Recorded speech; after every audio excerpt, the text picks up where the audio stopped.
শীতের এই সিজনে এইভাবে গাজরের পায়েস বানিয়ে দেখবেন, পরিবারের সবাই অনেক পছন্দ করবে।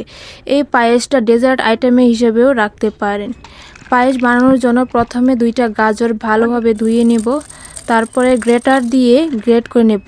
গ্রেটারের ছোটটা দিয়ে ভালোভাবে ছোট ছোট করে গ্রেট করে নিলাম।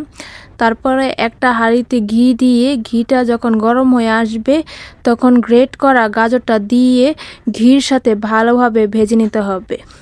ঘিয়ের সাথে ভালোভাবে গাজরটা ভাজা হয়ে গেলে সেখানে হাফ কেজি দুধ দিয়ে দিলাম। দুধটা গাজরের সাথে ভালোভাবে মিশিয়ে নিতে হবে। মেশানো হয়ে গেলে আগে থেকে ধুয়ে রাখা 2 মুঠ পোলাওর চাল দিয়ে দিলাম। দুধের সাথে পোলাওর চাল আর গাজর মিশিয়ে তাতে পরিমাণ মতো লবণ দিয়ে এটাকে ভালোভাবে নাড়াচাড়া করে তাতে আগে থেকে জাল দেওয়া 1 কেজি পরিমাণ দুধ দিয়ে দিলাম। চালটা যখন ভালোভাবে ফুটে আসবে তখন তাতে চিনি দিয়ে কিছুক্ষণ জাল করে ঘন হয়ে আসলে নামিয়ে নেব। তারপর ঠান্ডা হয়ে আসলে পরিবেশন করবেন। এটা খেতে অনেক সুস্বাদু